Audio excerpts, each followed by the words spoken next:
إن الحمد لله نحمده ونستعينه ونستغفره ونعوذ بالله من شرور أنفسنا ومن سيئات أعمالنا.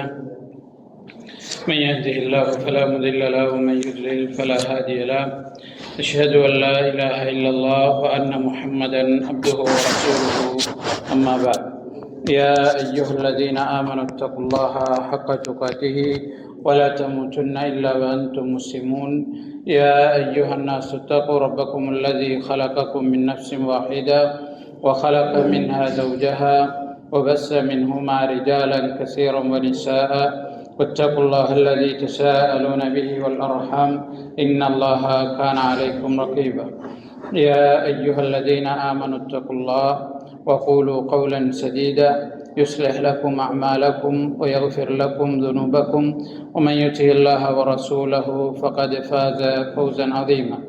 فإن أصدق الحديث كتاب الله وخير الهدي هدي محمد صلى الله عليه وسلم وشر الأمور محدثاتها وكل محدثة بدعة وكل بدعة ضلالة وكل ضلالة في النار أو كما قال عليه الصلاة والسلام. அன்புக்குரிய சகோதரர்களே, அல்லாஹு தஆலா ஆதம் அலைஹிஸ்ஸலாம் அவர்களையும் அவர்களிலிருந்து ஹவ்வா அலைஹிஸ்ஸலாம் அவர்களையும் படைத்து சுவர்க்கத்திலே வாழ வைத்தார். ஷைத்தானினுடைய தூண்டுதலின் காரணமாக அவர்கள் சுவர்க்கத்திலிருந்து வெளியேற்றப்பட்டார்கள். ஆனால் அல்லாஹுவை எப்படி வணங்க வேண்டும், அவனுக்குரிய கடமைகள் என்ன, மனிதர்களோடு நாங்கள் எப்படி நடந்து கொள்ள வேண்டும் என்கிற பூரண அறிவோடு தான் அவர்கள் உலகத்திற்கு வந்தார்கள். அல்லாஹு தஆலாவை அவர்கள் வணங்கினார். அவர்களுடைய பரம்பரை அல்லாஹுவை வணங்கி கொண்டிருந்தது. கிட்டத்தட்ட 10 நூற்றாண்டுகள் 1000 ஆண்டுகள் சென்றதற்கு பிறகு அவர்களுடைய சமூகத்திலே வாழ்ந்த நல்லவர்கள் பலரும் மரணித்திருந்தார். குறிப்பாக வத்து, சுவா, யஹூ, நஸ்ர் போன்ற நல்ல மனிதர்கள், மிகவும் நல்லவர்கள் என்று பிரபல்யமடைந்த மனிதர்கள் அவர்களுடைய சமூகத்திலே மரணித்திருந்தார். குறிப்பாக நூஹ் அலைஹிஸ்ஸலாம் அவர்களுடைய சமூகம் என்று வரலாற்றில் சொல்லப்படுகிறது. அவர்கள் மரணித்ததற்கு பிறகு ஷைத்தான் மனிதர்களிடம் வருகிறார். இவர்கள் மிகவும் நல்ல மனிதர்கள், இவர்களை நீங்கள் அப்படியே விட்டுவிடுவது தானா? அவர்கள் மறைந்ததோடு அவர்களுடைய விடயம் முடிந்து போவதா? அவர்கள் எவ்வளவு அதிகமாக வணக்கம் செய்தார்கள், எவ்வளவு அதிகமாக தர்மம் செய்தார்கள், எவ்வளவு அதிகமாக கஷ்டப்படுபவர்களுக்கு உதவினார்கள், பொதுவான விடயங்களிலே மிகுந்த அக்கறையோடு செயற்பட்டார். இவர்களுடைய நினைவுகள் எல்லாம் அவர்கள் மறைந்ததோடு விடப்படுவதா? இதுதான் நீங்கள் அவர்களுக்கு செய்யக்கூடிய கைங்கரியமா என்று ஷைத்தான் மக்களுக்கு மத்தியிலே தன்னுடைய செயலை, தன்னுடைய தந்திரத்தை செய்ய ஆரம்பித்தார். பிறகு மக்களிடம் சொல்கிறார், நீங்கள் அவர்களை ஞாபகப்படுத்தும் முகமாக அவர்களுடைய நல்ல விஷயங்களை ஞாபகப்படுத்தி நீங்களும் அந்த நல்ல விடயங்களிலே ஈடுபடுகின்ற அடிப்படையில் அவர்களை பற்றிய ஞாபகங்களை நீங்கள் வரைந்து வைத்துக் கொண்டால் என்ன, அவர்களை பற்றிய போட்டோக்களை, படங்களை நீங்கள் வைத்துக் கொண்டால் என்ன, நல்லது தானே? அவர்கள் வணக்கம் செய்ததை அவர்களை பார்க்கிற நேரம் உங்களுக்கு ஞாபகம் வரப்போகிறது. அவர்கள் தர்மம் செய்தது அவர்களை நீங்கள் பார்க்கிற நேரம் ஞாபகம் வரப்போகிறது. எனவே இது நல்ல விஷயம் தானே, நீங்களே நம்முடைய ஞாபகங்களை உங்களுக்கு மத்தியிலே உருவாக்கி கொள்ளக்கூடாது என்று ஷைத்தான் அந்த மக்களுக்கு மத்தியிலே பிரச்சாரம் செய்கிறார். அந்த மக்களும் அதை ஏற்றுக்கொள்கிறார். சரிதானே, நல்ல விஷயம் தானே, நல்லவைகள் நமக்கு ஞாபகப்படுத்தப்பட வேண்டும் தானே, நல்லவைகள் ஞாபகப்படுத்தப்படுகிற நேரம்தான் நாங்கள் நல்லவைகளில் ஈடுபடுவோம், எனவே அதை நாங்கள் செய்வோம் என்று போட்டோக்களை, சித்திரங்களை வரைந்து வைத்துக் கொள்கிறார். அதை அவர்கள் பார்க்கிற நேரமெல்லாம் அந்த நல்லவர்களுடைய வரலாறு அவர்களுக்கு தெரிய வருகிறது. நல்ல காரியங்களிலே அவர்கள் ஈடுபட ஆரம்பிக்கிறார். இந்த பரம்பரை அந்த நிலையில் அழிந்து போகிறது. அடுத்த பரம்பரையிலும் ஷைத்தான் வருகிறான். இவர்களை படங்களாக நீங்கள் ஏன் வைத்திருக்க வேண்டும்? இவர்கள் இப்படி வாழ்ந்தவர்கள், நல்ல மனிதர்கள், இவர்களை நீங்கள் சிலைகளாக, கற்களிலே வடித்து வைத்துக் கொண்டால் அது நீண்ட காலம் பயன் தரும். நீங்கள் ஒவ்வொரு இடத்திலும் அதை வைத்துக் கொள்ளலாம். அதை பார்க்கிற நேரமெல்லாம் அவர்களுடைய ஞாபகம் உங்களுக்கு வரும். அவர்கள் எப்படி வாழ்ந்தார்கள் என்கிற வரலாறு ஞாபகப்படுத்தப்படும். எனவே இளைய தலைமுறைக்கு அவர்கள் ஒரு முன்மாதிரியாக இருப்பார்கள்.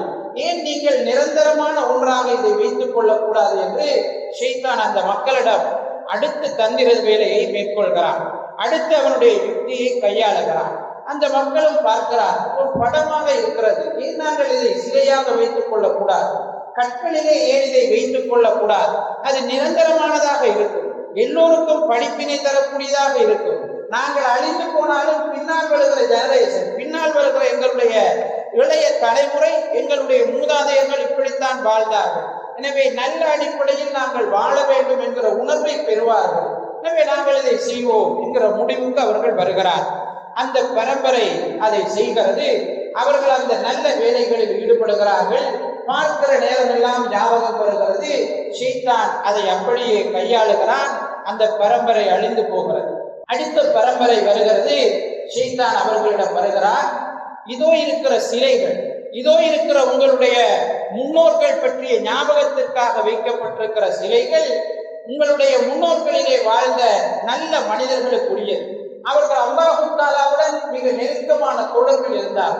நீங்கள் பாவம் செய்தவர்களாக இருக்கிறீர்கள், உங்களால் அல்லாஹ்வோடு நேரடியாக தொடர்பு கொள்ள முடியாது. எனவே நீங்கள் அவர்களுடாக அல்லாஹு தஆலாவிடம் கேட்கலாம் தானே. உங்களுடைய மூதாதையர்கள் மழை இல்லாத போது அவர்களுடாக அல்லாஹு தஆலாவை அணுகினார்கள், அவர்களுடைய சிபாரிசை கேட்டார்கள், அப்போது அவர்களுக்கு மழை கிடைத்தது. அவர்களுக்கு கஷ்டம் வந்த நேரம் உங்களுடைய மூதாதையர்கள் இந்த நல்லடியார்களை அணுகினார்கள், அல்லாஹு தஆலாவிடம் கேட்டு பெற்றுத் தருமாறு அவர்கள் அந்த நல்லடியார்களிடம் கோரினார்கள். அவர்களும் அல்லாஹ்விடம் சிபாரிசு செய்தார்கள். அவர்களுடைய தேவை நிவர்த்தி செய்யப்படுகிறது. எனவே நீங்களும் ஏன் அப்படி செய்யக்கூடாது? நீங்களும் ஏன் அதே வேலையை செய்யக்கூடாது? அதே வணக்க வழிபாடுகளில் நீங்களும் ஈடுபட்டால் உங்களுக்கு மழை கிடைக்கும், உங்களுடைய கஷ்டங்கள் தீர்ந்து போகும், உங்களுக்கு நல்ல விஷயங்கள் உங்களுடைய வாழ்க்கையிலே நடக்கும் என்று ஷைத்தான் அந்த மக்களிடம் பிரச்சாரம் செய்கிறார். அதை அந்த மக்கள் ஏற்றுக்கொள்கிறார்கள். அதற்கு பிறகு சிலைகளிடம் பிரார்த்தனை செய்ய ஆரம்பிக்கிறார்கள், சிலைகளுக்கு நேர்ச்சி செய்ய ஆரம்பிக்கிறார்கள், சிலைகளுக்கு அறுத்து பலியிட ஆரம்பிக்கிறார்கள், சிலைகளிடம் பாதுகாவல் தேட ஆரம்பிக்கிறார்கள், சிலைகளிடம் மலை கேட்டு பிரார்த்திக்க ஆரம்பிக்கிறார்கள், சிலைகளிடம் பிள்ளைகளை கோர ஆரம்பிக்கிறார்கள். இதுதான் இந்த உலகத்திலே இணை வைப்பது, சிலை வணக்கம் வளர்ந்த வரலாறு என்று அப்துல்லாஹ் இப்னு அப்பாஸ் அல்லது அப்துல்லாஹ் இப்னு மஸ்ஊத் ரலியல்லாஹு அன்ஹுமா அவர்கள் குறிப்பிடுவதை நாங்கள் பார்க்கிறோம். எனவே அன்புக்குரிய அல்லாஹ்வின் நல்லடியார்களே, ஷைத்தான் மிக நீண்ட காலம் முயற்சி செய்து படிப்படியாக கட்டம் கட்டமாகத்தான் இந்த சிலை வணக்கத்தை மக்கள் அல்லாஹுவை விட்டுவிட்டு அல்லாஹ்வுக்கு பகரமாக தங்களுடைய தேவைகளை மரணித்தவர்களிடம் சென்று கோருகின்ற நிலையை மிக நீண்ட காலம் பொறுமையாக முயற்சித்துத்தான் ஷைத்தான் உருவாக்கினான் என்பதுதான் வரலாறு. நபி ஸல்லல்லாஹு அலைஹி வஸல்லம் அவர்கள் வருகிற நேரம் அதே நிலையில் தான் மக்கள் இருந்தார். அந்த மக்களிடம் நபி ஸல்லல்லாஹு அலைஹி வஸல்லம் அவர்கள் சிலை வணக்கம் பற்றி பேசிய போது ஷைத்தான் சொன்ன அதே வாதத்தை தான் அவர்கள் சொன்னார். அல்லாஹ் தஆலா அல் குர்ஆனிலே சொல்கிறார், மா நஅபுதுஹும் இல்லா லியுகர்ரிபுனா இலல்லாஹி ஸுல்ஃபா. நாங்கள் இவர்களை வணங்கவில்லை, நாங்கள் இந்த சிலைகளை வணங்கவில்லை. என்ன செய்கிறோம்? இந்த சிலைகள் அல்லாஹ் தஆலாவிடம் எங்களை நெருக்கி வைக்கும். இந்த சிலைகளுக்குரியவர்கள் அல்லாஹ் தஆலாவிடம் எங்களுக்காக சிபாரிசு செய்வார்கள், எங்களுடைய தேவைகளை அவர்கள் அல்லாஹ்விடம் கேட்டு பெற்றுத் தருவார்கள் என்கிற ஒரே காரணத்திற்காகத்தான் இந்த வணக்க வழிபாடுகளை அவர்களுக்கு செய்கிறோம். இந்த வணக்க வழிபாடுகளில் நாங்கள் ஈடுபடுகிறோம், அவர்களிடம் கேட்கிறோம், அவர்களுக்காக அறுத்து பலியிடுகிறோம். அவர்களை வணங்குவதற்காக அல்ல, லியுகர்ரிபுனா இலல்லாஹி ஸுல்ஃபா. அவர்கள் அல்லாஹ் தஆலாவிடம் எங்களை நெருக்கி வைப்பார்கள். நாங்கள் பாவிகளாக இருக்கிறோம், நாங்கள் தீமையான விஷயங்களிலே ஈடுபட்டு விட்டோம், அல்லாஹ்வுடைய ரஹ்மத்தை விட்டு நாங்கள் தூரமாகி விட்டோம். எனவே அல்லாஹ்வுக்கு மிக நெருக்கமாக இருக்கிற இந்த மனிதர்களை நாங்கள் வணங்குவதின் ஊடாக, அவர்களிடம் கேட்பதின் ஊடாக எங்களுடைய தேவைகளை அல்லாஹ்விடம் இவர்கள் கேட்டு பெற்றுத் தருவார்கள் என்று நம்புகிறோம் என்று சொன்னார். நபி அவர்கள் வருகிற நேரம் மக்காவிலே கஅபத்துல்லாவிலே இப்ராஹிம் அலைஹிஸ்ஸலாம் அவர்களுடைய சிலை இருந்தது, இஸ்மாயில் அலைஹிஸ்ஸலாம் அவர்களுடைய சிலை இருந்தது.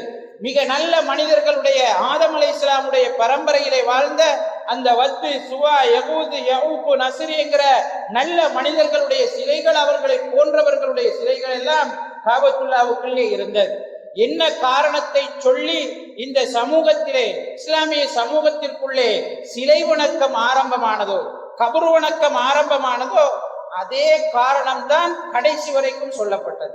ஷைத்தான் என்ன காரணத்தை சொல்லி மக்களை கபர் வணக்கத்தின் பால் அழைத்தானோ, சிலைகளை வணங்குவதின் பால் அழைத்தானோ, அதே காரணம்தான் நபி ஸல்லல்லாஹு அலைஹி வஸல்லம் அவருடைய காலத்திலும் சொல்லப்பட்டது. என்ன காரணம்? நாங்கள் பாவிகள், நாங்கள் குற்றமிழைத்தவர்கள், நாங்கள் தவறு செய்தவர்கள். அல்லாஹு தஆலாவிடம் நாங்கள் நேரடியாக கேட்பது எங்களுடைய தேவைகளை நிவர்த்தி செய்து கொள்ள போதுமானது அல்ல. நாங்கள் அல்லாஹு தஆலாவிடம் நேரடியாக நெருங்கும் போது எங்களுடைய பாவங்களும் தவறுகளும் எங்களுடைய மாபாதக செயல்களும் எங்களை அல்லாஹ்வை விட்டு தூரமாக்கி விடலாம். எனவே எங்களுடைய தேவைகளை நல்லடியார்கள் என்று உறுதிப்படுத்தப்பட்ட இந்த மக்களினூடாக நிவர்த்தி செய்து கொள்ள நாங்கள் முயற்சிக்கிறோம் என்று சொன்னார். இதே காரணம்தான் இன்று வரை சொல்லப்படுகிறது.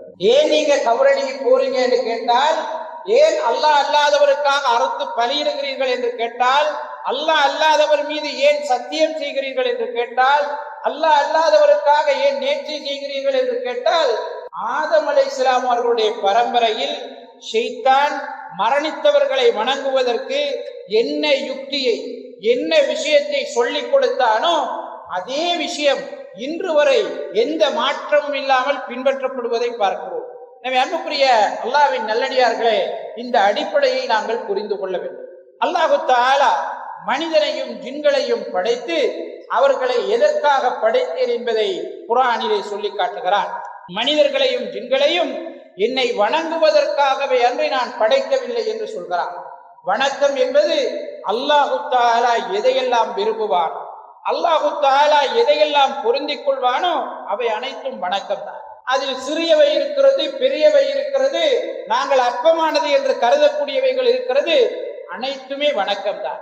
இந்த வணக்கங்களில் எதையும் அல்லாஹ் அல்லாத ஒருவருக்கு செலுத்துவது அல்லாஹ்வுக்கு நிகராக அவரை மாற்றியதாக ஆகும் என்று அல்லாஹு தஆலா சொல்கிறார். அல் குர்ஆனிலே சூரத்துல் பக்ராவிலே அல்லாஹு தஆலா சொல்கிறார், ஃபலா தஜ்அலு லில்லாஹி அன்தாதன் வ அன்தும் தஅலமூன். நீங்கள் அறிந்து கொண்ட நிலையில், உங்களுக்கு தெரிந்த நிலையில் அல்லாஹு தஆலாவுக்கு நிகராக அடுத்தவர்களை ஆக்காதீர்கள் என்று அல்லாஹு தஆலா சொல்கிறார். உங்களுடைய வணக்கங்களுக்கு தகுதியானவன் அல்லாஹு தஆலா மாத்திரம்தான். உங்களுடைய பிரார்த்தனைக்கு தகுதியானவன் அல்லாஹு தஆலா மாத்திரம்தான். உங்களுடைய நேர்ச்சைக்கு தகுதியானவன் அல்லாஹு தஆலா மாத்திரம்தான். எனவே அந்த தகுதியை இன்னும் ஒருவருக்கு நீங்கள் கொடுக்கிற நேரம் அல்லாஹ்வுக்கு நிகராக நீங்கள் இவரை ஆக்கியதை போன்றது என்று அல்லாஹு தஆலா நமக்கு சொல்கிறார். நம்மிடம் கேட்டால் நேர்ச்சை யாருக்காக செய்ய வேண்டும் என்று கேட்டால் அல்லாஹ்வுக்காக என்று சொல்வோம். யாருக்காக அறுத்து பலியிட வேண்டும், யாருடைய பெயரை சொல்ல வேண்டும் என்று கேட்டால் அல்லாஹ்வுடைய பெயர் சொல்ல வேண்டும், அல்லாஹ்வுக்காகவே அறுத்து பலியிட வேண்டும் என்று சொல்வோம். ஏன்? அல்லாஹு தஆலா ஏவுகிறார், ஃபஸல்லி லிரப்பிக வன்ஹர், உமது இரட்சகனுக்காகவே தொழு, அவனுக்காகவே அறுத்து பலியிடு என்று அல்லாஹு தஆலா சொல்கிறார். இது எங்களுக்கு தெரியும், எங்களுடைய சமூகத்தில் உள்ள பலருக்கும் தெரியும், எல்லோருக்கும் தெரியும், கிட்டத்தட்ட எல்லோருக்கும் தெரியும் அல்லாஹ்வுக்காகத்தான் அறுத்து பலியிட வேண்டும் என்று. ஆனால் இன்னும் ஒருவருக்கு அதை செய்கிற நேரம் அல்லாஹு தஆலா சொல்கிறார், நீங்கள் அறிந்த நிலையில் அடுத்தவரை அல்லாஹ்வுக்கு நிகராக ஆக்குகிறீர்கள் என்று சொல்கிறார். உங்களுக்கு தெரியும் அல்லாஹ்வுக்கு மாத்திரம்தான் அறுத்து பலியிட வேண்டும் என்று, அல்லாஹ்வுக்காக மாத்திரம்தான் நேர்ச்சை செய்ய வேண்டும் என்பது உங்களுக்கு தெரியும், அல்லாஹ்வை மாத்திரம்தான் அழைத்து பிரார்த்திக்க வேண்டும் என்பது உங்களுக்கு தெரியும். தெரிந்த நிலையில் நீங்கள் அல்லாஹ்வுக்கு செலுத்த வேண்டிய வணக்கத்தை இன்னும் ஒருவருக்கு செலுத்துவது அல்லாஹ்வுக்கு நிகராக அவரை ஆக்கியதாகும் என்று அல்லாஹு தஆலா அல் குர்ஆனிலே நமக்கு சொல்லி காட்டுகிறார். அன்புக்குரிய அல்லாஹ்வின் நல்லடியார்களே, லஹரல் ஃபஸாது ஃபில் பர்ரி வல் பஹ்ரி பிமா கஸபத் ஐதின் நாஸ். இந்த உலகத்திலே குழப்பங்களும் பிரச்சனைகளும் அதிகரித்திருப்பதற்கு காரணம் அல்லாஹு தஆலா சொல்வது, அல்லாஹ்வை இந்த மக்கள் முறையாக வணங்காதது, அல்லாஹு தஆலாவுக்கு செலுத்த வேண்டிய வணக்க வழிபாடுகளிலே குறைகளை விட்டது, அவர்களை அடுத்தவர்களுக்கு செலுத்தியதுதான் இந்த உலகத்திலே பிரச்சனைகளும் குழப்பங்களும் நிறைந்திருப்பதற்கான காரணம் என்று அல்லாஹு தஆலா சொல்கிறார். வேறு ஒரு வசனத்திலே நாங்கள் பார்க்கிறோம், அல்லாஹு தஆலா இணை வைப்பாளர்களையும் நிராகரிப்பாளர்களையும் தண்டிப்பான் என்று அல்லாஹு தஆலா சொல்கிறார். அல்லாஹுடைய தண்டனை இணை வைப்பாளர்களுக்கு இறங்கும், நிராகரிப்பாளர்களுக்கு இறங்கும் என்று அல்லாஹு தஆலா சொல்கிறார். சனுல்கி ஃபீ குலூபில் லதீன கஃபரு ருஅப பிமா கானூ யுஷ்ரிகூன். அவர்கள் இணை வைத்துக் கொண்டிருந்ததன் காரணமாக அவர்களுடைய உள்ளத்திலே நாங்கள் பயத்தை போடுவோம் என்று அல்லாஹு தஆலா சொல்கிறார். இணை வைப்பு எங்களுக்கு பயத்தை உருவாக்கும். பயம் நிம்மதி இல்லாத வாழ்க்கையை தரும். பயம் எங்களுடைய வாழ்க்கையிலே நிம்மதியை கொண்டு வராது, அமைதியான சூழலை உருவாக்காது. அடுத்தவன் விஷயத்திலே எனக்கு பயம் இருந்தால் அடுத்தவனுடைய உரிமைகளிலே நான் நடந்தேறுவேன். என் விஷயத்திலே அடுத்தவனுக்கு பயம் இருந்தால் என்னை கட்டுப்படுத்துவதற்கு அவன் முயற்சி செய்வான். ஆக ஒரு சமூகத்திலோ தனிநபரிலோ குடும்பத்திலோ பயம் ஆதிக்கம் செலுத்துகிற நேரம் நிம்மதியான வாழ்க்கையை, சந்தோஷமான வாழ்க்கையை அடைந்து கொள்ள முடியாது. அல்லாஹு தஆலா சொல்கிறான், நீங்கள் இணை வைத்தால், அவர்கள் இணை வைத்ததன் காரணமாக அவர்களுடைய உள்ளங்களிலே நாங்கள் பயத்தை போட்டோம் என்று அல்லாஹு தஆலா சொல்லி காட்டுகிறார். அன்புக்குரிய அல்லாஹ்வின் நல்லடியார்களே, ரசூலுல்லாஹி ஸல்லல்லாஹு அலைஹி வஸல்லம் அவர்கள் சஹாபாக்களிடம் கேட்கிறார்கள், பாவங்களிலே மிகப்பெரியது எது என்று உங்களுக்கு நான் சொல்லட்டுமா? பாவங்களிலே மிகப்பெரியது எது என்று நான் உங்களுக்கு சொல்லட்டுமா என்று கேட்கிறார்கள். சஹாபாக்கள் சொல்கிறார்கள், ஆம் அல்லாஹ்வின் தூதரே, எங்களுக்கு அறிவித்து தாருங்கள் என்ற போது, அல் இஷ்ராகு பில்லாஹ், அல்லாஹு தஆலாவுக்கு நீங்கள் இணை வைப்பது, அல்லாஹ்வுக்கு செய்ய வேண்டிய வணக்க வழிபாடுகளை இன்னும் ஒருவருக்கு நீங்கள் செய்வது என்று ரசூலுல்லாஹி ஸல்லல்லாஹு அலைஹி வஸல்லம் அவர்கள் சொல்கிறார்.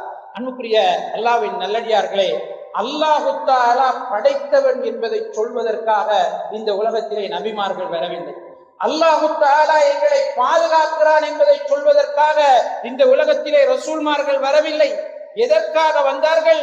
வலகத் பஅஸ்னா ஃபீ குல்லி உம்மத்தின் ரசூலா அன் இஅ்புதுல்லாஹ வஜ்தனிபுத் தாகூத். அல்லாஹ் தஆலா தான் படைத்தான் என்பது எல்லோருடைய உள்ளத்திலும் இருக்கிற நம்பிக்கை. முஸ்லிம் அல்லாதவர்களிடம் இது இருக்கிறது.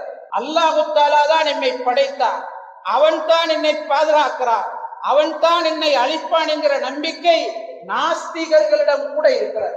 கடவுள் மறுப்பாளர்களிடம் கூட இது இருக்கிறது. ஃபித்ரத்தல்லாஹி அல்லதி ஃபதரன் நாஸ அலைஹா. அல்லாஹ் தஆலா இயல்பூக்கத்திலே படைத்திருக்கிற ஒரு அம்சம்தான் என்னை படைத்தவன் ஒருவன் இருக்கிறான் என்கிற நம்பிக்கை, என்னை அழிப்பவன் ஒருவன் இருக்கிறான் என்கிற நம்பிக்கை, இயல்பிலேயே அல்லாஹ் தஆலா உருவாக்கி வைத்திருக்கிற நம்பிக்கை, அது எல்லோருடைய உள்ளத்திலும் இருக்கிறது. மக்காவாசிகளிடம் அல்லாஹ் தஆலா ரசூல் ஸல்லல்லாஹு அலைஹி வஸல்லம் அவர்களை கேட்குமாறு சொல்கிறார். வலஇன் ஸஅல்தஹும் மன் ஹலகஸ் ஸமாவாதி வல் அர்த் லயகூலுன் அல்லாஹ். அவர்களிடம் நீ சென்று வானங்களை படைத்தவன் யார், பூமியை படைத்தவன் யார் என்று கேட்டால் அல்லாஹ் தான் படைத்தான் என்று அவர்கள் சொல்லுவார்கள் என்று அல்லாஹ் சொல்கிறார். யார் சொல்வார்கள்? மக்காவாசிகள். யார் அவர்கள்? ரசூல் ஸல்லல்லாஹு அலைஹி வஸல்லம் அவர்களை துரத்தியவர்கள். யார் அவர்கள்? இஸ்லாத்திற்கு எதிராக போர் தொடுத்தவர்கள். யார் ரசூல் ஸல்லல்லாஹு அலைஹி வஸல்லம் அவர்களை நம்பிக்கையாளர் என்று சொன்னார்களோ அவர்களே நபி அவர்களை அடித்தார்கள். ஏன் அடித்தார்கள்? அல்லாஹு தஆலாவை மாத்திரம் வணங்குங்கள் என்று சொன்னதற்காக அடித்தார். அவர்களிடம் அல்லாஹ் தான் படைத்தான் என்கிற நம்பிக்கை இருந்ததா? இருந்தது. அல்லாஹ் தான் பாதுகாக்கிறான் என்கிற நம்பிக்கை இருந்ததா? இருந்தது. இந்த உலகம் வெயிலால் உக்கி போனதற்கு பிறகு மழையை பொழிவித்து அதிலே புட்பூண்டுகளை உருவாக்குவன் யார் என்று கேட்டால் அல்லாஹ் என்று சொல்வார்கள் என்று அல்லாஹ் சொல்கிறான். உயிர் உள்ளதிலிருந்து உயிர் அற்றதையும், உயிர் அற்றதிலிருந்து உயிர் உள்ளதையும் வெளியாக்குபவன் யார் என்று அவர்களிடம் நீ கேட்டால் அல்லாஹ் என்று சொல்லுவார்கள் என்று சொன்னார். குர்ஆன் சொல்கிறது. அந்த நம்பிக்கை அவர்களிடம் இருந்தது. எதில் பிரச்சனை இருந்தது? அல்லாஹ்வுக்கு செலுத்த வேண்டிய வணக்க வழிபாடுகளை அல்லாஹ் அல்லாதவருக்கு அவர்கள் செலுத்தினார். அவர்களிடம் இருந்த பிரச்சனை, அல்லாஹ்விடம் உதவி தேட வேண்டியதை அல்லாஹ் அல்லாதவரிடம் தேடினார். அல்லாஹ்வுக்காக அறுத்து பலியிட வேண்டியதை அல்லாஹ் அல்லாதவருக்காக அறுத்து பலியிட்டார்.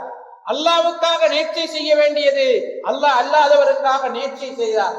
இப்படி வணக்க வழிபாடுகளில் எதையெல்லாம் அல்லாஹ்வுக்கு செய்ய வேண்டுமோ அந்த வணக்க வழிபாடுகளை அல்லாஹ் அல்லாதவர்களுக்கு செய்தார். ரசூல்மார்களுடைய பணி, அல்லாஹ்வை மாத்திரம் வணங்குங்கள், அல்லாஹ்வுக்கு மாத்திரம் நீங்கள் கட்டுப்படுங்கள். அவன் அல்லாது நீங்கள் வணக்கம் செலுத்தக்கூடிய தாகூத்துகளை, சிலைகளை, மரணித்தவர்களை நீங்கள் தவிர்ந்து கொள்ளுங்கள், விட்டுவிடுங்கள் என்பதுதான் நபிமார்களுடைய, ரசூல்மார்களுடைய பிரச்சாரமாக இருந்தது. அதற்காகத்தான் அல்லாஹு தஆலா நபிமார்களையும் ரசூல்மார்களையும் அனுப்பி வைத்தான் என்று அல் குர்ஆன் நமக்கு சொல்லி காட்டுகிறது. அல்லாஹு தஆலா அல் குர்ஆனிலே வமன் யுஷ்ரிக் பில்லாஹி ஃபகத் ضل ضلالا بعيدا, யார் அல்லாஹ்வுக்கு இணை வைக்கிறானோ, யார் அல்லாஹ்வுக்கு செலுத்த வேண்டிய வணக்க வழிபாடுகளில் ஒன்றையோ பலதையோ அல்லாஹ் அல்லாதவருக்கு செலுத்துகிறானோ அல்லது செலுத்த முடியும் என்று நம்புகிறானோ, செலுத்த முடியும் என்று சொல்கிறானோ, அவன் இணை வைத்து விட்டான். அந்த இணை வைத்து அவனை மிக பெரிய வழிகேட்டிற்கு இட்டு சென்று விட்டது என்று அல்லாஹு தஆலா அல் குர்ஆனிலே நமக்கு சொல்கிறான். இன்னல்லாஹ லா யக்ஃபிரு அன் யுஷ்ரக பிஹி வ யக்ஃபிரு மா தூன ذلك லிமன் யஷா. நிச்சயமாக அல்லாஹு தஆலா இணை வைப்பதை மன்னிப்பதில்லை. ஒருவன் இணை வைத்து விட்டான் என்று சொன்னால் அவன் மரணிப்பதற்கு முன்னர் அல்லாஹு தஆலாவிடம் தௌபா செய்தாலே தவிர அவன் அந்த பாவத்தை மன்னிப்பதில்லை. ஆனால் அது அல்லாத பாவங்களை தான் நாடியவர்களுக்கு அல்லாஹு தஆலா மன்னிக்கிறான் என்று அல் குர்ஆனிலே நமக்கு சொல்லி காட்டுகிறான். இன்னும் அல்லாஹு தஆலா சொல்கிறான், வலவ் அஷ்ரகு லஹபித அன்ஹும் மா கானூ யஅமலூன். அவர்கள் இணை வைப்பார்களாக இருந்தால் அல்லாஹ்வுக்கு செலுத்த வேண்டிய வணக்க வழிபாடுகளை அல்லாஹ் அல்லாதவர்களுக்கு அவர்கள் செலுத்துவார்களாக இருந்தால் அவர்களுடைய அமல்கள் எல்லாம் அழிந்து போகும் என்று அல்லாஹ் சொல்றார். நாளை மறுமையிலே அவர்களுடைய அமல்கள் எப்படி இருக்கும் என்றால் அல்லாஹு தஆலா உதாரணம் சொல்கிற நேரம், ஒரு சாம்பல் குவியலிலே பலமாக காற்று அடித்தால் அந்த சாம்பல் குவியல் எதுவும் இல்லாதது போன்று ஆகிவிடுவதை போல அவர்களுடைய அமல்கள் நாளை மறுமையிலே எந்த பயனையும் அவர்களுக்கு வழங்காது. அவர்களுடைய அமல்கள் நாளை மறுமையிலே எந்த உதவியும் அவர்களுக்கு செய்யாது என்று அல்லாஹு தஆலா சொல்கிறார். இந்த உலகத்திலே இருக்கிற நேரம் நிறைய தொழுததாக அவர் நினைத்துக் கொள்கிறார், நிறைய நோன்பு நோற்றதாக நினைத்துக் கொள்கிறார், நிறைய தர்மம் செய்ததாக நினைத்துக் கொள்கிறார், நிறைய இன்னபிற அமல்களில் ஈடுபட்டதாக அவர் நினைத்துக் கொள்கிறார், ஹஜ்ஜி செய்ததாக நினைத்துக் கொள்கிறார், நிறைய அமல்கள் இருக்கிறது என்று நினைத்துக் கொள்கிறார். ஆனால் அல்லாஹ்வுக்கு செலுத்த வேண்டிய வணக்க வழிபாடுகளை அல்லாஹ் அல்லாத மரணித்தவர்களுக்கு, நல்லடியார்களுக்கு செலுத்திய நிலையில் அவர் மரணிப்பாராக இருந்தால் இந்த அமல்கள் எதுவும் அல்லாஹ்விடம் பிரயோசனம் தராது என்று அல்லாஹு தஆலா அல் குர்ஆனிலே நமக்கு சொல்லி காட்டுகிறார். எனவே அன்புக்குரிய அல்லாஹ்வின் நல்லடியார்களே, ஒரு மூமியினுடைய, ஒரு முஸ்லிமுடைய வாழ்நாள் கனவு, ஒரு முஸ்லிமுடைய வாழ்நாள் லட்சியம் எதுவாக இருக்க வேண்டும் என்றால், நான் அல்லாஹு தஆலாவுக்கு சிறிய விஷயத்தில் கூட இணை வைக்காமல், பெரிய விஷயத்தில் கூட இணை வைக்காமல் இந்த உலகத்திலே அல்லாஹுவை நம்பியவனாக வாழ்ந்து இணை வைப்பை விட்டும் தூரமாகி மரணித்து விட வேண்டும் என்கிற நம்பிக்கையோடு, என்கிற லட்சியத்தோடு ஒரு முஸ்லிம் வாழ கடமைப்பட்டிருக்கிறான். ஏனென்றால் நாளை மறுமையிலே அல்லாஹு தஆலா இணை வைக்காத இந்த உலகத்திலே வாழ்ந்து நல்லமல்களிலே முடியுமான அளவு ஈடுபட்டு மரணித்தவர்களில் சிலர் நரகத்திற்கு செல்வார். இணை வைக்காது வாழ்ந்து நல்லமல்கள் செய்தவர்களில் சிலர் அவர்களுடைய தீமைகள் அதிகரிக்கிற நேரம் நரகத்திற்கு செல்வார். அல்லாஹு தஆலா கொஞ்ச காலம் அவர்களை நரகத்திலே வைத்து தண்டித்து விட்டு அவன் நாடுகின்ற காலம் சென்றதற்கு பிறகு அவர்களை கொஞ்சம் கொஞ்சமாக வெளியேற்றுவார். நரகத்திலிருந்து வெளியேற்றி சுவர்க்கத்திற்கு அனுப்புவார். எந்த அளவுக்கு என்றால் ரசூலுல்லாஹி ஸல்லல்லாஹு அலைஹி வஸல்லம் அவர்கள் சொல்கிறார்கள், நாளை மறுமையிலே கடுகளவேனும் தன்னுடைய உள்ளத்திலே ஈமான் இருக்கின்றவன் வரை அல்லாஹு தஆலா நரகத்திலிருந்து வெளியேற்றி ஈமான் உள்ளவர்கள் அனைவரையும் சுவர்க்கத்திற்கு அனுப்புவான் என்று நபி ஸல்லல்லாஹு அலைஹி வஸல்லம் அவர்கள் சொன்னார். இணை வைக்காமல் இந்த உலகத்திலே பாவமான காரியங்களில் ஈடுபட்டு நல்லமல்களிலும் ஈடுபட்டு வாழ்ந்தவர்கள் நாளை மறுமையிலே சிலர் நபி அவர்களுடைய சிபாரிசினால் சுவர்க்கத்திற்கு செல்வார். அவர்களிடம் இணை வைப்பு இருக்காது, பாவம் இருக்கும், நரகம்தான் முடிவு என்று ஆகி இருக்கும். ஆனால் நபி ஸல்லல்லாஹு அலைஹி வஸல்லம் அவர்களுக்கு சிபாரிசு செய்வதற்கான வாய்ப்பு அல்லாஹ் தஆலாவினால் கொடுக்கப்படும். நபி அவர்கள் சிபாரிசு செய்வார்கள். கொஞ்சம் பேரை அல்லாஹ் தஆலா மன்னித்து சுவர்க்கத்திற்கு அனுப்புவார். இன்னும் சிலரை அல்லாஹ் தஆலா தானாக மன்னித்து சுவர்க்கத்திற்கு அனுப்புவார். அவனுடைய அருள் தண்டனையை விட முந்தியது என்று ரசூலுல்லாஹி ஸல்லல்லாஹு அலைஹி வஸல்லம் அவர்கள் சொல்கிறார்கள். இது இணை வைக்காமல் வாழ்ந்தவர்களுக்கு தான் சாத்தியமாகும். எனவே ஒரு முஸ்லிமுடைய வாழ்நாள் கனவு அல்லது வாழ்நாள் லட்சியம் என்பது எந்த அடிப்படையில் அல்லாஹு தஆலாவுக்கு இணை வைக்காமல் நான் வாழ்ந்து மரணிக்க வேண்டும் என்பது இருக்க வேண்டும். அப்போதுதான் இம்மையிலும் மறுமையிலும் எங்களால் வெற்றியடைய முடியும். வல்லோர் அல்லாஹு தஆலா எம் அனைவருக்கும் அத்தகைய பாக்கியத்தை தந்தருள்வானாக. அன்புக்குரிய அல்லாஹ்வின் நல்லடியார்களே, அல்லாஹு தஆலா லுக்குமான் என்கிற அத்தியாயத்திலே லுக்குமான் அலைஹிஸ்ஸலாம் அவர்கள் தன்னுடைய மகனுக்கு செய்த உபதேசங்கள் பலதை அந்த அத்தியாயத்திலே சொல்கிறார். அதிலே லுக்குமான் அலைஹிஸ்ஸலாம் அவர்கள் தன்னுடைய மகனுக்கு சொல்கிறார்கள், யா புனைய, என்னுடைய பாசத்திற்குரிய மகனே, என்னுடைய இரக்கத்திற்குரிய மகனே, லா துஷ்ரிக் பில்லாஹ், அல்லாஹு தஆலாவுக்கு நீ இணை வைக்காதே. இன்ன ஷிர்க லதுல்முன் அதீம், ஏனென்றால் இணை வைப்புத்தான் மிகப்பெரிய அநியாயம் என்று சொல்கிறார். ஏன்? நீ தெரிந்து கொண்டு அதை செய்கிறாய். அல்லாஹு தஆலா தான் உன்னை படைத்தான், அவனுக்குத்தான் நீ வணக்கங்களை செய்ய வேண்டும் என்கிற அறிவு உன்னுடைய இருக்கும் நிலையிலே நீ அந்த இணை வைப்பை செய்கிறாய். அதனால் அது மிகப்பெரிய அநியாயம் என்று லுக்மான் அலைஹிஸ்ஸலாம் அவர்கள் தன்னுடைய மகனுக்கு சொன்னார். وَمَنْ يُشْرِكْ بِاللَّهِ فَقَدِ افْتَرَى إِثْمًا عَظِيمًا, அல்லாஹு தஆலா அல் குர்ஆனிலே சொல்கிறார், யார் அல்லாஹு தஆலாவுக்கு இணை வைத்தானோ அவன் மிகப்பெரிய பாவத்தை சம்பாதித்துக் கொண்டான், அவன் மிகப்பெரிய இட்டுக்கட்டை செய்து விட்டான் என்று அல்லாஹு தஆலா அல் குர்ஆனிலே நமக்கு சொல்லி காட்டுகிறார். ரசூலுல்லாஹி ஸல்லல்லாஹு அலைஹி வஸல்லம் அவர்களை பார்த்து அல்லாஹு தஆலா சொல்கிறார், லஇன் அஷ்ரக்த, நபியே நீர் இணை வைத்தால். நபி ஸல்லல்லாஹு அலைஹி வஸல்லம் அவர்கள் யார்? ஆதம் அலைஹிஸ்ஸலாம் அவர்களுடைய பரம்பரையிலே மிகச் சிறந்த மனிதர் நபி ஸல்லல்லாஹு அலைஹி வஸல்லம். ரசூல்மார்களிலே மிக உயர்வானவர் அவர். மறுமையிலே முதலாவது கபரிலிருந்து எழுப்பப்படுபவர் அவர்தான். இந்த உலகத்திலே முன்பின் பாவங்கள் மன்னிக்கப்பட்டவர் அவர். சுவர்க்கத்தில் முதலாவது நுழைவதும் அவர்தான். கேள்வி கணக்குக்காக சிபாரிசு செய்வதும் அவர்தான். இப்படி மிகப்பெரிய சிறப்புகளை பெற்றவர். அல்லாஹு தஆலா அவரை பார்த்து என்ன சொல்கிறார் தெரியுமா? லஇன் அஷ்ரக்த லயஹ்பதன் அமல், நபியே நீ இணை வைத்தாலும் கூட உன்னுடைய அமல்களும் வீணாகிவிடும், அழிந்து போகும் என்று அல்லாஹு தஆலா சொல்கிறார். அன்புக்குரிய அல்லாஹ்வின் நல்லடியார்களே, நபியை விட நாம் வாதம் பேசுவோர்களா? நபியை விட நமக்கு பாதுகாப்பு இருக்கிறதா என்பதை நாம் ஒவ்வொருவரும் சிந்திக்க கடமைப்பட்டிருக்கிறோம். ரசூலுல்லாஹி ஸல்லல்லாஹு அலைஹி வஸல்லம் அவர்கள் அல்லாஹு தஆலா சொல்வதாக சொல்கிறார்கள், மன் அமில அமலன் அஷ்ரக மஇ ஃபீஹி கைரி தரக்துஹு வஷிர்க, யார் ஒரு அமலை செய்து, எனக்காக ஒரு அமலை யார் செய்து அதிலே இன்னும் ஒருவருக்கும் பங்கு கொடுக்கிறானோ அவனையும் அவனுடைய அமலையும் நான் விட்டுவிட்டேன் என்று அல்லாஹு தஆலா சொல்வதாக ரசூல் ஸல்லல்லாஹு அலைஹி வஸல்லம் அவர்கள் சொல்கிறார். அந்த ஹதீஸினுடைய முன்துண்டிலே நபி அவர்கள் சொல்கிறார்கள், அன அக்ன ஷுரகாஇ அன் ஷிர்க், இணை வைப்பாளர்களுடைய இணை வைப்பை விட்டும் நான் தேவையற்றவனாக இருக்கிறேன். அப்படி ஒரு அமல் எனக்கு தேவையில்லை. எப்படியான அமல்?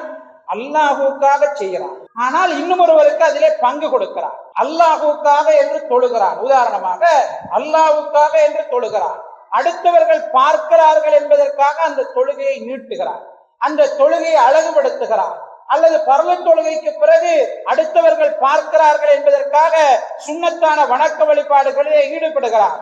அல்லாஹுக்காக செய்கிற ஒரு வணக்கத்திலே இடைநடுவில் இன்னொருவருக்கு பங்கு கொடுத்தால் அல்லாஹு தஆலா கோபிக்கிறார். இன்னைக்கு அப்படியான ஒரு வணக்கம் தேவையில்லை என்று அல்லாஹு தஆலா சொல்கிறார். அவனையும் அவனுடைய வணக்கத்தையும் நான் விட்டு ஒதுக்கி விடுகிறேன், அப்படியானவன் எனக்கு தேவையில்லை என்று அல்லாஹு தஆலா சொல்கிறான். அப்படி என்றால் அல்லாஹ் அல்லாதவருக்கே ஆரம்பத்திலே வணக்கம் செய்தால் அல்லாஹு தஆலா எவ்வளவு கோபப்படுவான் என்பதை நாம் ஒவ்வொருவரும் சிந்திக்க கடமைப்பட்டிருக்கிறோம். அதனால் தான் அல்லாஹு தஆலா சொல்கிறான், யார் இந்த மாதிரியான காரியங்களிலே ஈடுபட்டு தௌபா செய்யாமல் மரணிக்கிறானோ, யார் அல்லாஹ்வுக்கு செலுத்த வேண்டிய வணக்க வழிபாடுகளை அல்லாஹ் அல்லாதவருக்கு செலுத்திவிட்டு பாவ மன்னிப்பு கோரி திருந்தி அல்லாஹ்வுக்கு மாத்திரம் வணக்க வழிபாடுகளை செய்யாமல் மரணிக்கிறானோ அவனுடைய பாவத்தை நான் மன்னிக்க மாட்டேன், அவனுடைய இணை வைப்பை நான் மன்னிக்க மாட்டேன், அவன் ஒதுங்குமிடம் நரகம், அவனுக்கு அங்கே எந்த உதவியாளர்களும் இருக்காது, அதிலே அவர் நிரந்தரமாக தங்கி இருப்பார் என்று அல்லாஹு தஆலா அல் குர்ஆனிலே நமக்கு சொல்லி காட்டுகிறார். அந்த நரகம் தான் அவனுடைய நிரந்தரமான தங்குமிடம் என்று அல்லாஹு தஆலா சொல்கிறார். அப்படி என்றால் இந்த உலகத்திலே அத்தகையவர்கள் செய்த வணக்க வழிபாடுகளுக்கு என்ன முடிவு என்கிற கேள்வி நமக்கு இருக்கிறது. இணை வைக்கின்றவர்கள் செய்கிற வணக்க வழிபாடுகளுக்கு என்ன முடிவு? அதுக்கு ஒரு ரிசல்ட்டும் இல்லையா? அதுக்கு அல்லாஹு தஆலா ஒரு நன்மையும் கொடுப்பதில்லையா என்கிற கேள்வி நமக்கு வருகிறது. அல்லாஹு தஆலா அப்படியானவர்களுக்கு இந்த உலகத்திலேயே அதற்கான கூலிகளை கொடுத்து விடுகிறார். அல்லாஹு தாலாவை நிராகரித்து வாழ்பவர்களுக்கு, அல்லாஹு தாலாவுக்கு இணை வைத்து வாழ்பவர்களுக்கு அவர்கள் நல்ல காரியங்களிலே ஈடுபட்டால், நன்மையான விடயங்களிலே ஈடுபட்டால், அவர்கள் முஸ்லிம் என்று சொல்லிக் கொண்டிருந்தாலும் முஸ்லிம் அல்லாதவர்களாக இருந்தாலும் அவர்களுக்குரிய கூலி இந்த உலகத்திலேயே கொடுக்கப்படுகிறது. மறுமையில் அவர்களுக்கு எதுவும் தங்கி இருக்காது. எங்களுக்கு தெரியும் அப்துல் ரஹ்மான் பின் அவுஃப் ரலியல்லாஹு அன்ஹு அவருடைய வரலாறு. அவர்கள் ஒரு நேரம் இஃப்தார் செய்வதற்காக உட்காருகிறார்கள். அவரிடம் நிறைய உணவுகள் கொண்டு வந்து வைக்கப்படுகிறது. அவர்கள் அழ ஆரம்பிக்கிறார். கூடியிருந்தவர்கள் கேட்கிறார்கள், மா யுபகீக, உங்களை எது அழ வைத்தது, ஏன் அழுகிறீர்கள் என்று கேட்கிறார். அப்துல் ரஹ்மான் பின் அவுஃப் ரலியல்லாஹு அன்ஹு அவர்கள் சொன்னார்கள், நான் இப்போது மிகவும் நன்றாக இருக்கிறேன், மிகவும் அதிகமாக நாங்கள் அனுபவிக்கிறோம். ஆனால் இதையெல்லாம் அனுபவிப்பதற்கு தகுதியானவர்கள் என்னுடைய சகோதரர்கள். முஸஅப் பின் உமைர் இதை மிகவும் அனுபவிப்பதற்கு தகுதியானவராக இருந்தார். ஆனால் அவர்கள் எல்லாம் மரணித்து விட்டார்கள். இந்த உலகம் எங்களுக்காக திறக்கப்பட்டிருப்பதை பார்க்கிற நேரம், இந்த உலகத்திலே அதிகமான வசதி வாய்ப்புகள் எங்களுக்கு வந்திருப்பதை பார்க்கிற நேரம், அல்லாஹு தஆலா ஒருவேளை என்னுடைய அமல்களுக்கெல்லாம் இந்த உலகத்திலேயே கூலியை தந்துவிட்டு நாளை மறுமையில் எதுவும் இல்லாதவனாக நஷ்டவாளியாக நான் ஆகிவிடுவேனோ என்ற பயம் எனக்கு தொற்றிக்கொண்டது என்று சொல்கிறார். ஆக அன்புக்குரிய அல்லாஹ்வின் நல்லடியார்களே, அல்லாஹு தஆலா இந்த உலகத்திலே இணை வைப்பாளர்கள் அல்லது இஸ்லாத்தை நிராகரித்தவர்கள், முஸ்லிம் அல்லாதவர்கள் அல்லது முஸ்லிம் என்று நினைத்துக் கொண்டு அல்லாஹ் அல்லாதவருக்கு வணக்க வழிபாடுகளை செய்பவர்களுடைய வணக்க வழிபாடுகளுக்கு நற்காரியங்களுக்குரிய கூலியை இந்த உலகத்திலே அல்லாஹு தஆலா கொடுத்து விடுகிறார்.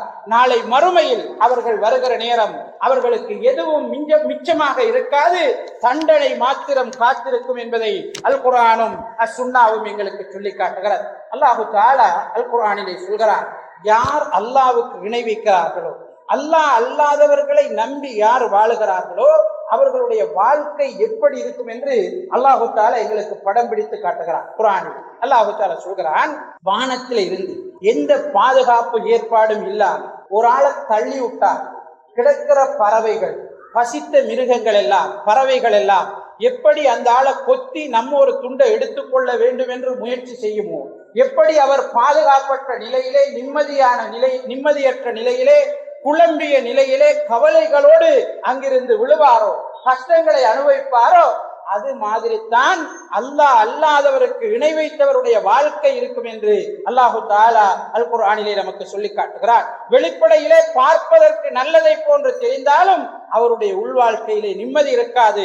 நிச்சயம் பல கஷ்டங்களையும் பல சோதனைகளையும் தாங்கிக் கொண்டவராக, நிம்மதியற்றவராக அவருடைய வாழ்க்கை இருக்கும் என்பதை அல் குர்ஆனிலே நமக்கு அல்லாஹு தஆலா சொல்லி காட்டுகிறார். எனவே அன்புக்குரிய அல்லாஹ்வின் நல்லடியார்களே, எங்களுடைய வாழ்க்கையில் இணை வைக்காதவர்களாக, அல்லாஹ் அல்லாதவர் மீது சத்தியம் செய்யாதவர்களாக, அல்லாஹ் அல்லாதவருக்கு அறுத்து பலியிடாதவர்களாக, அல்லாஹ் அல்லாதவருக்கு நேர்ச்சை செய்யாதவராக, அல்லாஹ் அல்லாதவரிடம் பாதுகாப்பு தேடாதவராக, அல்லாஹ் அல்லாதவரிடம் உதவி தேடாதவராக, அல்லாஹ் அல்லாதவரை அல்லாஹ்வுக்கு நிகராக ஆக்காதவர்களாக நாங்கள் வாழ்ந்து மரணிப்பதற்கு நாம் ஒவ்வொருவரும் முயற்சி செய்ய வேண்டும். ரசூலுல்லாஹி ஸல்லல்லாஹு அலைஹி வஸல்லம் அவர்கள் சொல்கிறார், மன் மாத வஹுவ யதுஉ மின் தூனில்லாஹி நித்தன் தഖல அன்னார். யார் அல்லாஹ் அல்லாதவரை அழைத்த நிலையில் மரணிக்கிறான், யார் அல்லாஹ் அல்லாதவரை அழைத்த நிலையில் மரணிக்கிறானோ அவன் நரகம் நுழைந்து விட்டான் என்று சொன்னான். யாருடைய கடைசி வார்த்தை லா இலாஹ இல்லல்லாஹ் என்று இருந்ததோ,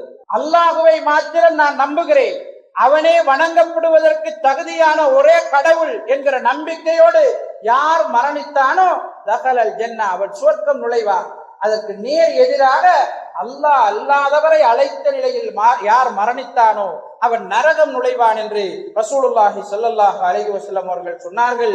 எனவே எங்களுடைய வாழ்க்கையில் நல்லடியார்களை எல்லை மீறி புகழாதவர்களாக, நல்ல மனிதர்கள் விஷயத்திலே எல்லை மீறாதவர்களாக, மரணித்தவர்கள் விஷயத்திலே இஸ்லாம் எங்களுக்கு எதை காட்டி தந்திருக்கிறதோ அதை செய்பவர்களாக வாழுவதற்கு நாங்கள் ஒவ்வொருவரும் முயற்சிக்க வேண்டும். எங்களுடைய காலத்தில் மாத்திரம் நல்லவர்கள் மரணிக்கவில்லை, நபி அவர்களுடைய காலத்தில் மரணித்தார்கள், சஹாபாக்களுடைய காலத்திலே மரணித்தார்கள், தாபீன்களுடைய காலத்திலே மரணித்தார்கள். இவர்கள் எல்லாம் எப்படி நல்லவர்களோடு நடந்து கொள்ள வேண்டும், மரணித்த நல்லவர்களோடு என்ன எத்தகைய தொடர்புகளை வைத்துக் கொள்ள வேண்டும் என்று எங்களுக்கு காட்டித் தரவில்லையா? மரணித்தவர்களுக்காக நாங்கள் பிரார்த்தனை செய்யலாம், மரணித்தவர்களுக்காக நாங்கள் தர்மங்கள் செய்யலாம், அவர்களுடைய உறவினர்களை நாங்கள் சேர்ந்து வாழலாம், அவர்களுடைய நண்பர்களோடு நாங்கள் நல்ல உறவை வைத்துக் கொள்ளலாம். இதுதான் எங்களுக்கு இஸ்லாம் சொல்லி இருக்கிற வழிகாட்டலாக, நபி அவர்கள் காட்டி தந்திருக்கிற போதனைகளாக இருக்கின்றன. எனவே இவற்றை நாங்கள் பின்பற்றுவதற்கு ஒவ்வொருவரும் கடமைப்பட்டிருக்கிறோம். ரசூலுல்லாஹி ஸல்லல்லாஹு அலைஹி வஸல்லம் அவர்கள் நல்லவர்கள் விஷயத்திலே எல்லை மீறுவதை மிகவும் பயந்தார்கள். தன்னுடைய இறுதி நேரத்தில் நபி ஸல்லல்லாஹு அலைஹி வஸல்லம் அவர்கள் யூதர்களையும் கிறிஸ்தவர்களையும் அல்லாஹ் தஆலா சபிப்பானாக என்று சொன்னார். ஏன்? அவர்களுடைய நல்லடியார்களை அல்லது நபிமார்களுடைய கபறுகளை வணங்கப்படும் இடங்களாக ஆக்கிக் கொண்டார்கள். அல்லாஹு தஆலாவுக்கு செலுத்தப்படுகிற வணக்கத்தை அவர்களுடைய நபிமார்களுக்கு அவர்கள் செலுத்த ஆரம்பித்து விட்டார்கள். அதனால் அல்லாஹ்வுடைய சாபம் அவர்களுக்கு உரித்தாகட்டும் என்று சொன்னார்கள். என்னுடைய கபரை வணங்கப்படுகிற இடமாக நீங்கள் ஆக்காதீர்கள் என்று நபி ஸல்லல்லாஹு அலைஹி வஸல்லம் அவர்கள் பிரார்த்தனை செய்தார்கள். சவுதியைச் சேர்ந்த ஒரு மூதாட்டி கூஃபாவிற்கு பயணம் செய்கிறார். அங்கிருந்த சில ஷியாக்கள் அந்த மூதாட்டியிடம், இதோ நபி அவர்களுடைய பேரன் ஹுசைன் இருக்கிறார், அவரிடம் சென்று நீங்கள் பாதுகாப்பு கேளுங்கள், உதவி தேடுங்கள், பிரார்த்தனை செய்துவிட்டு வாருங்கள் என்று சொன்னார். அப்போது அந்த மூதாட்டியினுடைய பதிலை பாருங்கள். இவருடைய பாட்டன் எல்லோரையும் விட மிகச் சிறந்தவர், அவர் எங்களுடைய ஊரிலே இருக்கிறார், எங்களுடைய பிரதேசத்திலே இருக்கிறார், அவரிடமே நாங்கள் பாதுகாப்பு தேடுவதில்லை, அவரிடமே நாங்கள் பிரார்த்தனை செய்வதில்லை, ஏன் அவருடைய பேரனிடம் தேட வேண்டும்?